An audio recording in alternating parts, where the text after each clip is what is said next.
Hello दोस्तों, स्वागत है आप सभी का एक बार फिर से।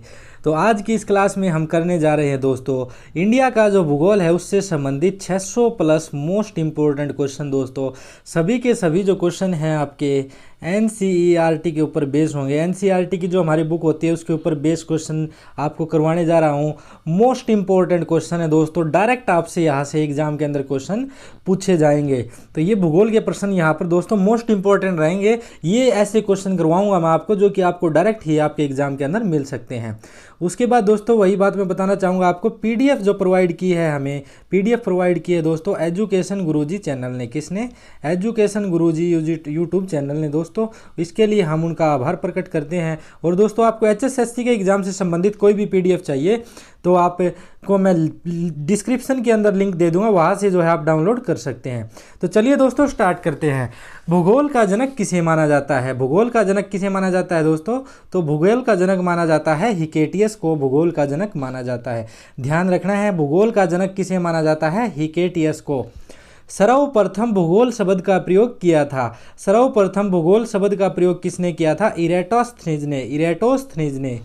भूगोल शब्द किस भाषा का शब्द है? तो भूगोल जो शब्द है दोस्तों वो ग्रीक भाषा का शब्द है। कौन सी भाषा का? ग्रीक भाषा का शब्द है भूगोल। हिकेटियस द्वारा कौन सी पुस्तक लिखी गई है? तो हिकेटियस द्वारा कौन सी पुस्तक लिखी गई है जिसमें भौगोलिक तत्वों को क्रमबद्ध किया गया है? तो हिकेटियस ने कौन सी पुस्तक लिखी थी दोस्तों? हिकेटियस ने लिखी थी जस पीरियोडस। जस पीरियोडस यानी कि पृथ्वी का वर्णन। ये किसके द्वारा लिखी गई थी? हिकेटियस के द्वारा। विश्व मानचित्र का निर्माणकर्ता किसे माना जाता है? विश्व मानचित्र का निर्माणकर्ता माना जाता है दोस्तों किसे? अनेक्जिमेंडर को विश्व मानचित्र का निर्माणकर्ता माना जाता है। इंपॉर्टेंट क्वेश्चन है। वर्तमान भूगोल का जनक किसे माना जाता है? वर्तमान भूगोल का जनक माना जाता है दोस्तों अलेक्जेंडर वोन हम्बोल्ट को। किसे? अलेक्जेंडर वोन हम्बोल्ट को माना जाता है। विश्व ग्लोब का निर्माता कौन है? तो विश्व ग्लोब का निर्माता है मार्टिन बेहम। यानी कि दोस्तों विश्व का जो ग्लोब है वो किसने बनाया था? मार्टिन बेहम ने ये बनाया था। महाविस्फोट सिद्धांत किसने दिया? बिग बैंग जो थ्योरी थी दोस्तों किसके द्वारा दी गई? एब जॉर्ज लेमेंटियर के द्वारा। किसके द्वारा? एब जॉर्ज लेमेंटियर के द्वारा महाविस्फोट सिद्धांत दिया गया। सतत सृष्टि सिद्धांत किसने दिया? सतत सृष्टि सिद्धांत दिया दोस्तों थॉमस गोल्ड एवं हर्मन बॉडी ने। किसने? थॉमस गोल्ड एवं हर्मन बॉडी ने सतत सृष्टि का सिद्धांत दिया। उसके बाद है दोस्तों दोलन सिद्धांत किसने दिया? तो दोलन जो सिद्धांत था दोस्तों वो किसके द्वारा दिया गया था? ये दिया डॉक्टर एलन संडेजा ने। डॉक्टर एलन संडेजा ने दोलन का सिद्धांत दिया। स्फीति का सिद्धांत किसने दिया? एलन गुथ ने स्फीति का सिद्धांत दिया। महाविस्फोट सिद्धांत की व्याख्या किसने की? देखिए दोस्तों ऊपर क्वेश्चन क्या था कि महाविस्फोट सिद्धांत यानी कि बिग बैंग जो थ्योरी थी वो किसने दी थी? वो दी थी दोस्तों एब जॉर्ज लेमेंटियर ने। लेकिन यहाँ पर पूछा गया है कि महाविस्फोट सिद्धांत की व्याख्या किसके द्वारा की गई? तो ये की गई दोस्तों रॉबर्ट बेनेगोर के द्वारा। किसके द्वारा? रॉबर्ट बेनेगोर के द्वारा इस सिद्धांत की व्याख्या की गई। तो ये चीज़ भी आपको ध्यान रखनी है। बोसन सिद्धांत किसके द्वारा दिया गया? बोसन सिद्धांत दिया गया दोस्तों सत्येंद्र नाथ बोस के द्वारा, जो कि भारतीय थे। सत्येंद्र नाथ बोस के द्वारा बोसन सिद्धांत दिया गया। ब्रह्मांड का व्यास कितना माना जाता है? ब्रह्मांड का व्यास माना जाता है दोस्तों 10 की पावर 8 प्रकाश वर्ष। कितना? 10 की पावर 8 प्रकाश वर्ष। पृथ्वी की मंदाकिनी का क्या नाम है? पृथ्वी की मंदाकिनी का नाम है दोस्तों दुग्ध मेखला या फिर आकाश गंगा। दुग्ध मेखला या फिर आकाश गंगा। मंदाकिनी को सबसे पहले किसने देखा? ये देखा दोस्तों गैलीलियो ने। मंदाकिनी को सबसे पहले किसने देखा दोस्तों? तो गैलीलियो ने देखा। मंदाकिनी का अधिकांश भाग कैसा होता है? तो मंदाकिनी का अधिकांश भाग कैसा है? सर्पिलाकार है। 80% जो एरिया है इसका वो सर्पिलाकार है, मतलब सांप के आकार का है। उसके बाद देखिए आकाश गंगा की सबसे नज़दीक मंदाकिनी है। कौन सी मंदाकिनी है सबसे नज़दीक आकाश गंगा की? देवयानी। उसके बाद दोस्तों नवीनतम ज्ञात मंदाकिनी है। नवीनतम ज्ञात मंदाकिनी कौन सी है? ड्वार्फ मंदाकिनी। सभी तारों का जन्म कहाँ से हुआ है? सभी तारों का जन्म हुआ दोस्तों निहारिका से। मतलब धूल व गैसों के बादल को क्या कहते हैं? निहारिका। वहीं से तारों का जन्म होता है। बेसिक से बेसिक प्रश्न दोस्तों इस वीडियो के अंदर लिया गया है। एनसीईआरटी के ऊपर पूरा का पूरा बेस रहेगा ये वीडियो। हमारी आकाशगंगा के सबसे शीतल और चमकीले तारों का समूह है, कौन सा है दोस्तों ये? तो ये है ओरियन नेबुला। हमारी आकाशगंगा के सबसे शीतल और चमकीले तारों का समूह है ओरियन नेबुला। सौर मंडल में समस्त ऊर्जा का स्रोत क्या है? तो सौर मंडल के अंदर समस्त ऊर्जा का जो स्रोत है वो है दोस्तों सूर्य। सौर मंडल के बाहर एक जैसे दिखने वाले जुड़वा पिंडों का एक समूह है, तो वो क्या है दोस्तों? सौर मंडल के बाहर बिल्कुल एक जैसा दिखने वाले जुड़वा पिंडों का एक समूह है प्लेनेमस। क्या है वो? प्लेनेमस। एक ब्रह्मांड वर्ष का समय कितना होता है? एक ब्रह्मांड वर्ष का समय होता है दोस्तों 25 करोड़ वर्ष। सूर्य की ऊर्जा का मुख्य स्रोत कौन सी गैस है? सूर्य की ऊर्जा का मुख्य स्रोत गैस है हाइड्रोजन, और उसके बाद आती है दोस्तों हीलियम। सूर्य में ऊर्जा का निर्माण किसके द्वारा होता है? तो सूर्य के अंदर ऊर्जा का निर्माण होता है नाभिकीय संलयन के द्वारा। नाभिकीय संलयन के द्वारा। सूर्य की दीप्तिमान सतह क्या कहलाती है? तो सूर्य की दीप्तिमान सतह कहलाती है प्रकाश मंडल। क्या कहलाएगी? प्रकाश मंडल। सूर्य के किस भाग का रंग जो होता है वो लाल होता है? तो सूर्य के दोस्तों वर्णमंडल का जो भाग होता है वो लाल होता है, रंग जो है वो लाल होता है। सूर्य ग्रहण के समय दिखाई देने वाले भाग को क्या कहा जाता है? तो सूर्य ग्रहण के समय जो सूर्य का भाग दिखाई देता है उसे क्या कहा जाता है? सूर्य किरीट। सूर्य किरीट। सूर्य का मुकुट किसे कहा जाता है? सूर्य का मुकुट कहा जाता है दोस्तों सूर्य किरीट को। सूर्य किरीट को सूर्य का मुकुट कहा जाता है। सूर्य ग्रहण के समय हमें सूर्य के किस भाग से प्रकाश प्राप्त होता है? तो सूर्य ग्रहण के समय दोस्तों हमें सूर्य के किरीट से ही जो है वो प्रकाश प्राप्त होता है। सूर्य की उम्र लगभग कितनी मानी जाती है? सूर्य की जो उम्र मानी जाती है दोस्तों 5 बिलियन वर्ष। कितनी मानी जाती है? 5 बिलियन वर्ष।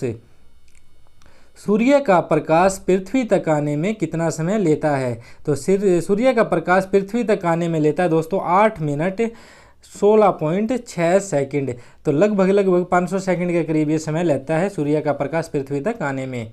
सौर ज्वाला को उत्तरी ध्रुव पर क्या कहा जाता है? सौर ज्वाला को उत्तरी ध्रुव पर क्या कहा जाता है? तो ये कहा जाता है ऑरोरा बोरियालिस। Aurora borealis. तो ये सौर ज्वाला को उत्तरी ध्रुव पर कहा जाता है। इंपॉर्टेंट क्वेश्चन है दोस्तों। सौर ज्वाला को दक्षिणी ध्रुव पर क्या कहा जाता है? तो दक्षिणी ध्रुव पर कहा जाता है ऑरोरा ऑस्ट्रेलिस। Aurora australis. ये चीजें ध्यान रखनी है। भूकेंद्रीय सिद्धांत किसने दिया था? तो भूकेंद्रीय सिद्धांत किसके द्वारा दिया गया दोस्तों? तो ये दिया गया क्लॉडियस टोल्मी के द्वारा। क्लॉडियस टोल्मी ने दिया भूकेंद्रीय सिद्धांत। सूर्य केंद्रीय सिद्धांत किसने दिया? सूर्य केंद्रीय सिद्धांत का मतलब दोस्तों सूर्य केंद्र में स्थित है और पृथ्वी इसकी परिक्रमा करती है। तो ये सिद्धांत दिया 1543 ईस्वी में निकोलस कोपरनिकस ने। किसने दिया? निकोलस कोपरनिकस ने। और ये किसने कहा था कि भूमि जो है वो बीच में केंद्र में है और सूर्य वगैरह उसके चारों ओर चक्कर लगाते हैं?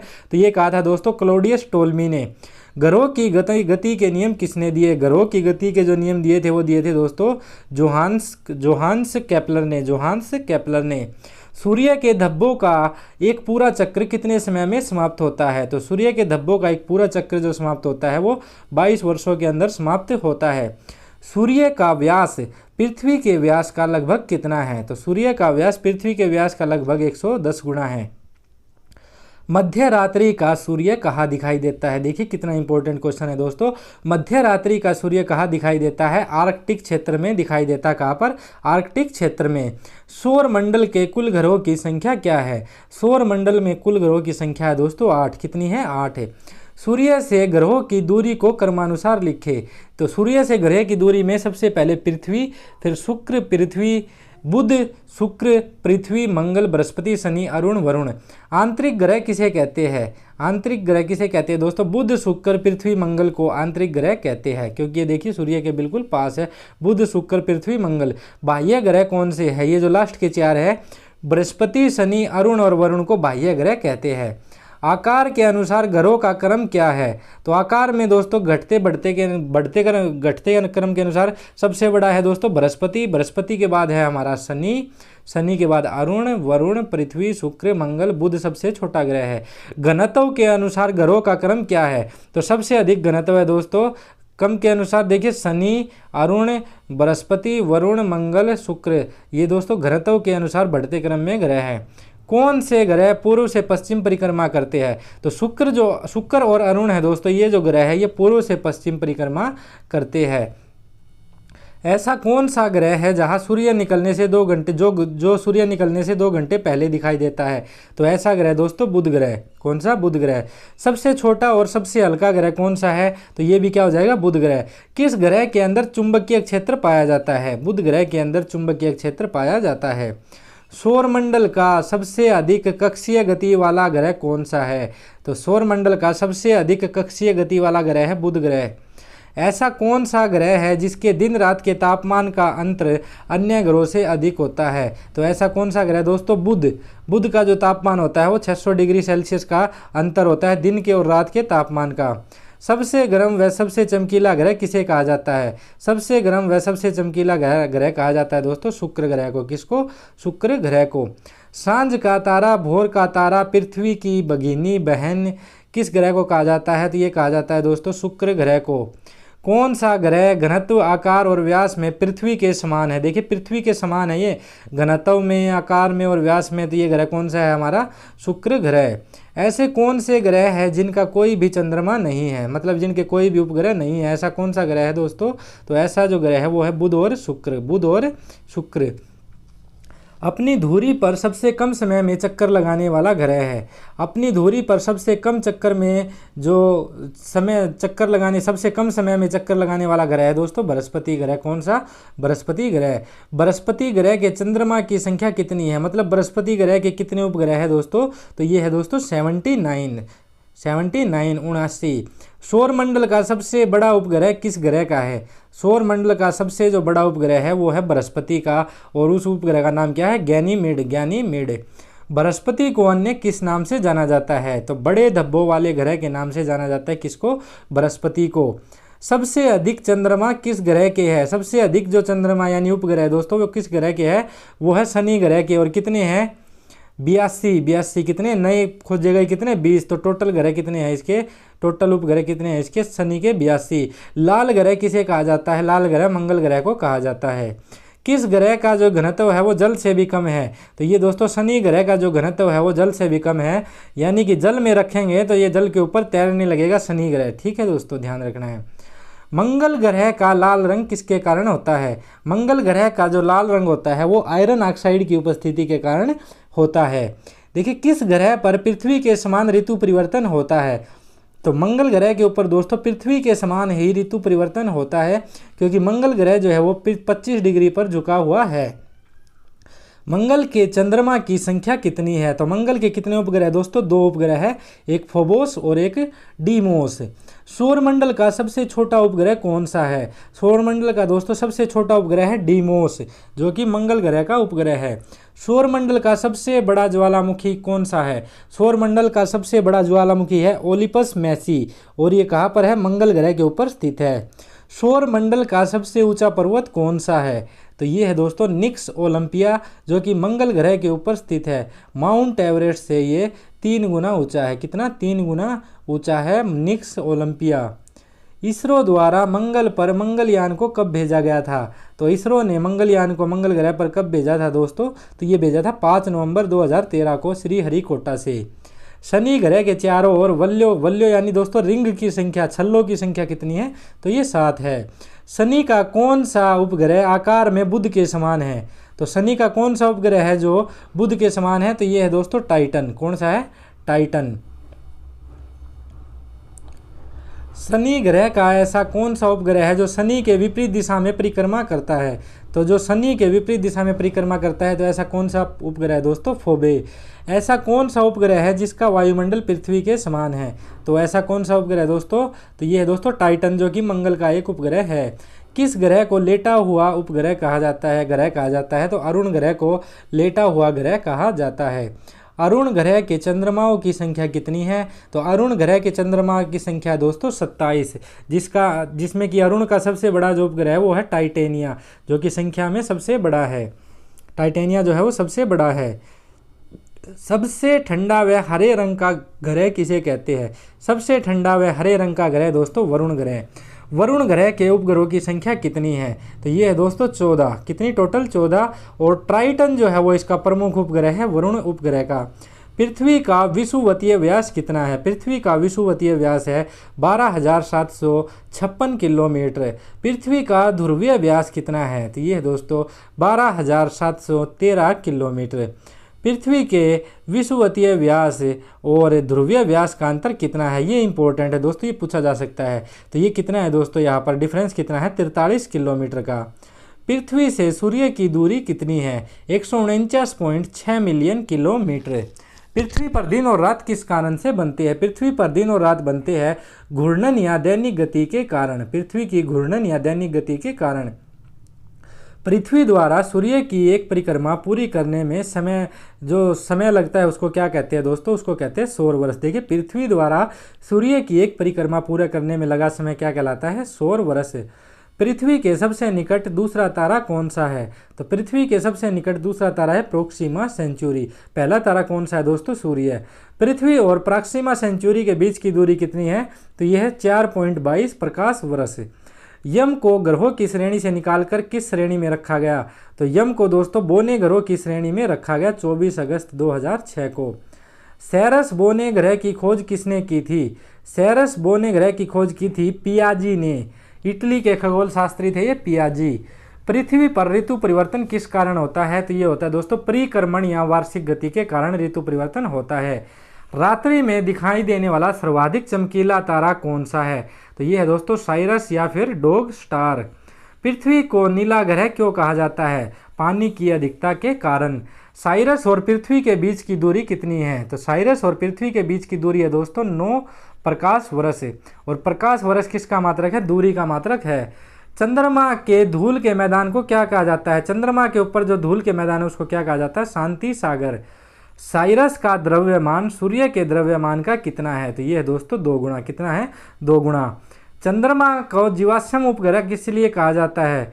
चंद्रमा का देखिए दोस्तों चंद्रमा का जीवाश्म ग्रह किसे कहा जाता है? तो लिबनिटज जो पर्वत है उसको चंद्रमा का जीवाश्म ग्रह कहा जाता है। लिबनिटज पर्वत चंद्रमा के किस भाग पर है? लिबनिटज पर्वत जो है वो चंद्रमा के दक्षिणी ध्रुव पर है। पृथ्वी से चंद्रमा का कितना भाग दिखाई देता है? पृथ्वी से चंद्रमा का 57% जो हिस्सा है वो दिखाई देता है। चंद्रमा का द्रव्यमान पृथ्वी के द्रव्यमान का कितना है? ये इंपॉर्टेंट क्वेश्चन है दोस्तों, मोस्ट इंपॉर्टेंट। चंद्रमा का द्रव्यमान पृथ्वी के द्रव्यमान का कितना है? 1/81 है। ज्वार उठने के लिए सौर और चंद्रमा की शक्तियों का अनुपात कितना होना चाहिए? तो ये होना चाहिए दोस्तों 11:5। कितना होना चाहिए? 11:5। ये भी एक इंपॉर्टेंट क्वेश्चन है दोस्तों। जिन चट्टानों से यह पता चला है कि चंद्रमा पृथ्वी जितना पुराना है उन चट्टानों में क्या पाया जाता है दोस्तों? उन चट्टानों के अंदर क्या पाया गया है? उन चट्टानों के अंदर पाया गया है टाइटेनियम।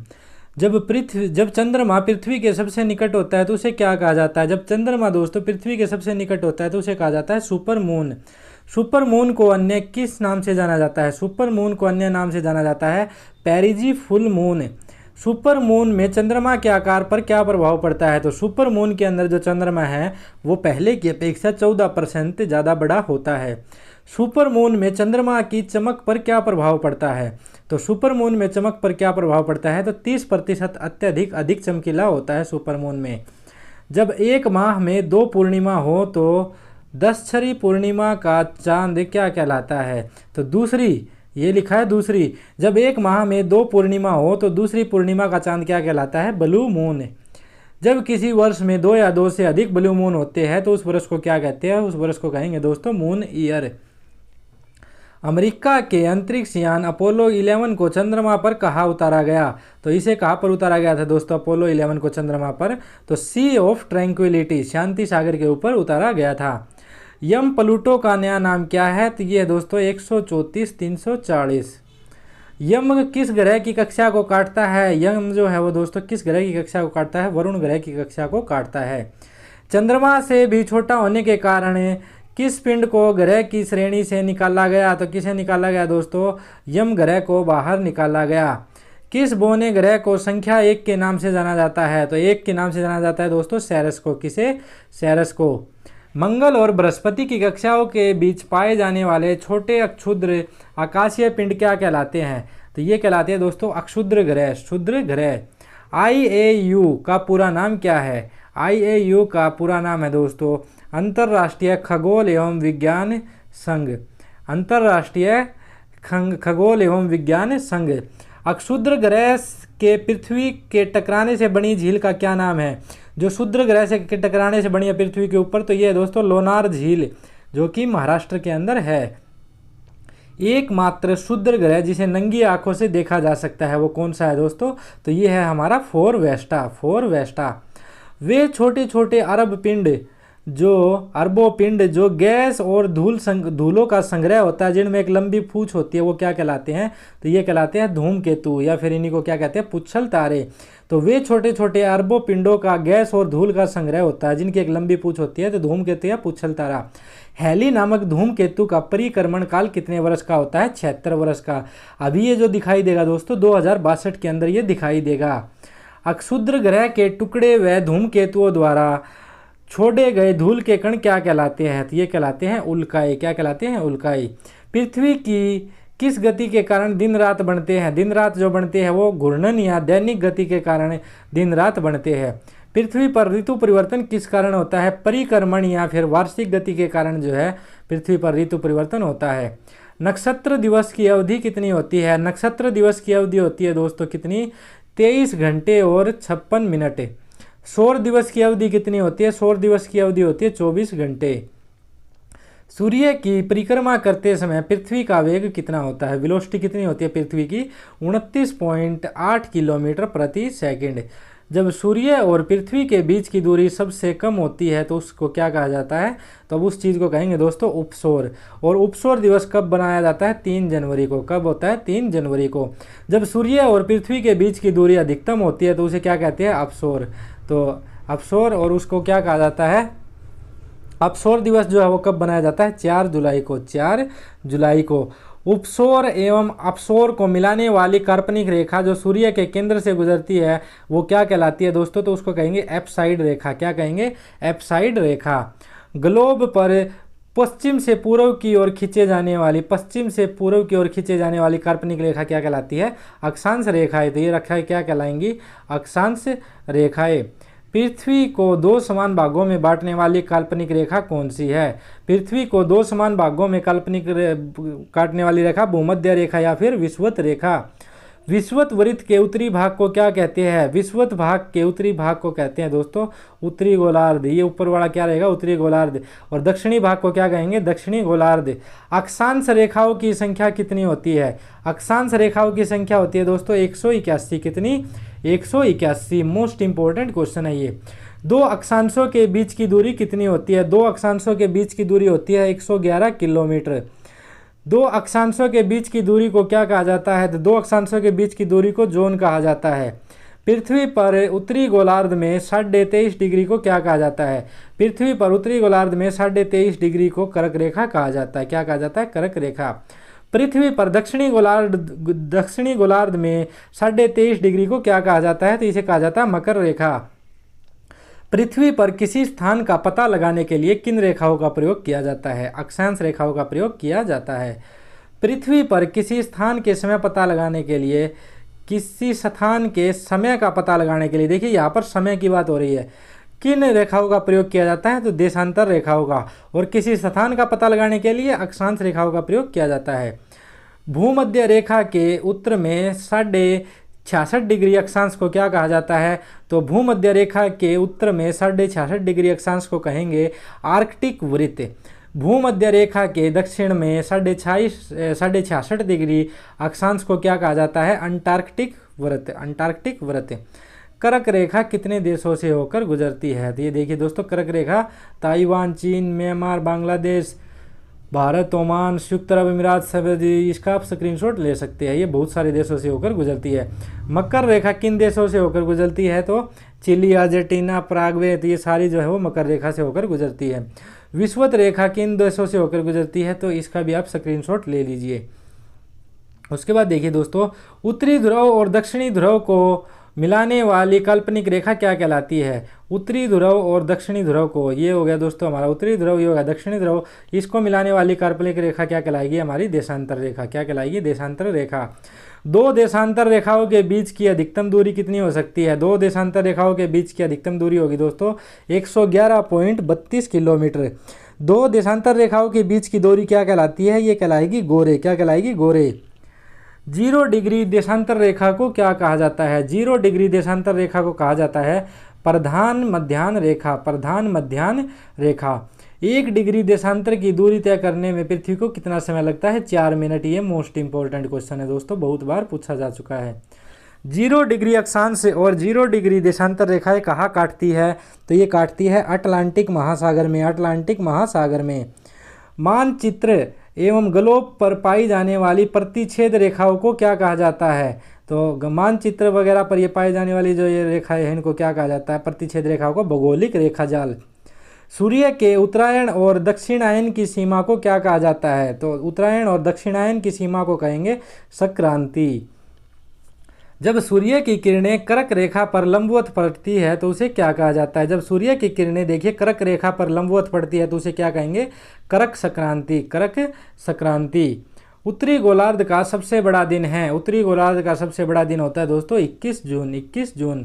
21 जून को किस देश में मध्य रात्रि का सूर्य दिखाई देता है? 21 जून को दोस्तों नॉर्वे के अंदर मध्य रात्रि का जो सूर्य है वो दिखाई देता है। जब सूर्य किरणें मकर रेखा पर लंबवत पड़ती है तो उसे क्या कहा जाता है? जब सूर्य की किरणें मकर रेखा पर लंबवत पड़ती है तो उसे कहा जाता है मकर संक्रांति। दक्षिणी गोलार्ध का सबसे बड़ा दिन कौन सा होता है? तो ये होता है दोस्तों 22 दिसंबर। जब सूर्य की किरणें पृथ्वी पर लंबवत पड़ती है तो उस स्थिति को क्या कहा जाता है? उस स्थिति को कहा जाता है दोस्तों विषुव। दिन रात समान होते हैं। पृथ्वी पर दिन रात समान की स्थिति कब होती है? तो ये होती है दोस्तों 21 मार्च और 23 सितंबर को दिन और रात जो है वो ऑलमोस्ट समान होते हैं।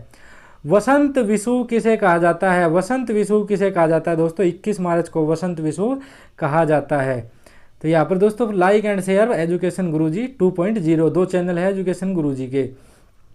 शरद विषुव किसे कहा जाता है? 23 सितंबर को दोस्तों शरद विषुव कहा जाता है। पृथ्वी पर दिन रात छोटे बड़े होने का कारण क्या है? तो ये है दोस्तों अक्षीय झुकाव। अक्ष पर झुकाव। जब पृथ्वी और सूर्य के बीच चंद्रमा आ जाए तो ऐसी स्थिति को क्या कहेंगे? सूर्य ग्रहण। जब सूर्य को कुछ क्षण के लिए पूरी तरह से ढक लिया जाता है तो उसे क्या कहा जाता है दोस्तों? पूर्ण सूर्य ग्रहण। पूर्ण सूर्य ग्रहण की स्थिति को कब देखा जा सकता है? तो ये देखा जा सकता है अमावस्या के दिन। जब सूर्य का कुछ भाग ही छिपा हुआ दिखाई देता है तो उसे क्या कहा जाता है? तो उसे कहा जाता है आंशिक सूर्य ग्रहण। जब सूर्य और चंद्रमा पृथ्वी के बीच आ जाती है तो ऐसी स्थिति को क्या कहेंगे? तो ऐसी स्थिति को कहेंगे दोस्तों चंद्र ग्रहण। चंद्र ग्रहण हमेशा कब लगता है? तो पूर्णिमा के दिन ये लगता है। एक वर्ष में अधिकतर कितने चंद्र ग्रहण हो सकते हैं? तो 3 चंद्र ग्रहण। पृथ्वी और चंद्र के कक्षापथ में कितना अंतर पाया जाता है? तो पृथ्वी और चंद्र के कक्षापथ में 5 डिग्री का अंतर पाया जाता है। 0 डिग्री देशांतर को ग्रीनविच मध्याह्न का दर्जा कब दिया गया? तो 22 अक्टूबर 1884 को। किस देशांतर रेखा को अंतरराष्ट्रीय तिथि रेखा घोषित किया गया? तो किसको घोषित किया गया? 180 डिग्री देशांतर को। अंतरराष्ट्रीय तिथि रेखा कहाँ से होकर गुजरती है? ये गुजरती है दोस्तों आर्कटिक सागर, चुकी सागर, बेरिंग स्ट्रीट और प्रशांत महासागर से होकर गुजरती है। विश्व को कितने समय जोनों में विभाजित किया गया है? तो 24 समय जोनों में।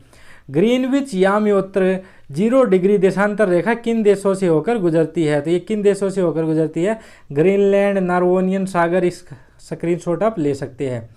भारत का मान्य समय कितने डिग्री पूर्व देशांतर को माना गया है? ये इंपॉर्टेंट क्वेश्चन है दोस्तों। तो 82.5 डिग्री पूर्वी देशांतर को भारत का मानक समय माना गया है। भारत का मानक समय कहाँ से लिया गया है? इलाहाबाद के समीप मिर्जापुर से। भारत का मानक समय ग्रीनविच रेखा के समय से कितना आगे है? तो ये है दोस्तों 5.5 घंटा आगे। ग्रीनविच रेखा किस देश में है? ग्रीनविच रेखा है यूनाइटेड किंगडम यूके के अंदर। संयुक्त राज्य अमेरिका को कितने समय जोनों में बांटा गया है? तो दोस्तों 7 समय जोनों में बांटा गया है। रूस को कितने समय जोनों में बांटा गया है? तो रूस को बांटा गया है दोस्तों 11 समय जोनों में। ऑस्ट्रेलिया को कितने समय जोन में बांटा गया है? 3 समय जोन में। प्रत्येक गोलार्ध को ताप के आधार पर बांटना क्या कहलाता है? प्रत्येक गोलार्ध को ताप के आधार पर बांटना कहलाता है कटिबंध। क्या कहलाता है? कटिबंध। विषुवत रेखा के 30 डिग्री उत्तर तथा 30 डिग्री दक्षिण के बीच के भाग को क्या कहा जाता है? तो ये कहा जाता है उष्णकटिबंधीय क्षेत्र। दोनों गोलार्धों में 30 डिग्री से 45 डिग्री के बीच जो क्षेत्र होता है उसे क्या कहा जाता है? उपोष्ण कटिबंधीय क्षेत्र। तो ये ध्यान रखने दोस्तों मोस्ट इंपॉर्टेंट है ये।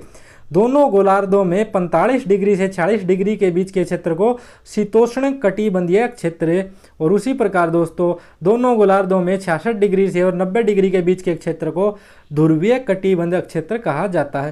तो ये इंपॉर्टेंट फैक्ट है दोस्तों।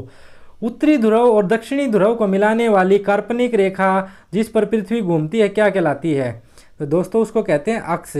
पृथ्वी की आंतरिक संरचना को कितने भागों में बांटा गया है? 3 भागों में। पृथ्वी की सबसे ऊपरी भाग को क्या कहा जाता है? भूप्रपटी यानी क्रस्ट। भूप्रपटी में मुख्यतः कौन सी चट्टान पाई जाती है? तो ये पाई जाती है बेसाल्ट चट्टान। भूप्रपटी की क्षेत्र पृथ्वी में कितनों किलोमीटर तक है? भूप्रपटी का जो क्षेत्र है पृथ्वी में 34 किलोमीटर तक है। भूप्रपटी के 2 प्रमुख भाग कौन से है दोस्तों? ये है सियाल और सीमा। सियाल क्षेत्र में पाए जाने वाले मुख्य तत्व कौन है? तो ये है सिलिकॉन और एल्यूमिना। देखिए सियाल SiAl से मिलकर बना है, Si से सिलिकॉन, Al से एल्यूमिना। सीमा दोस्तों SiMa से बना है, तो सीमा से सिलिकॉन और मैग्नीशियम जो है वो सीमा क्षेत्र में पाए जाते हैं। भूप्रपटी पृथ्वी के कुल आयतन का कितने भाग घेरे हुए है? तो भूप्रपटी जो है वो पृथ्वी के कुल आयतन का 0.5% भाग घेरे हुए है। भूप्रपटी की संरचना में सबसे अधिक पाया जाने वाला तत्व कौन सा है? तो ये कौन सा है दोस्तों? भूप्रपटी की संरचना में सबसे अधिक मात्रा में पाया जाने वाला तत्व है ऑक्सीजन, 40.6%। पृथ्वी की मध्य परत को क्या कहा जाता है? पृथ्वी की मध्य परत को कहा जाता है दोस्तों क्या कहा जाता है? आवरण यानी कि मेंटल। मेंटल किस प्रकार की चट्टानों से मिलकर बना हुआ होता है? तो मेंटल बना हुआ होता है दोस्तों बेसाल्ट चट्टानों से। कौन सी चट्टानों से? बेसाल्ट चट्टानों से, और ये बीच की परत होती है पृथ्वी की मध्य की परत। तो आज 200 क्वेश्चन किए दोस्तों हमें, बाकी के जो 400 क्वेश्चन हैं हम इसकी नेक्स्ट क्लास में कवर करेंगे। चैनल को सब्सक्राइब नहीं किया दोस्तों, सब्सक्राइब कर दे, क्लास को लाइक ज़रूर कर दे। अगर आपको PDF चाहिए दोस्तों इस क्लास की, तो मैं जो लिंक है वो डिस्क्रिप्शन के दे दूंगा, क्लास के डिस्क्रिप्शन के अंदर मैं दे दूंगा, वहाँ से आप क्लास को डाउनलोड कर सकते हैं। चलिए मिलते हैं दोस्तों आपसे नेक्स्ट क्लास के अंदर।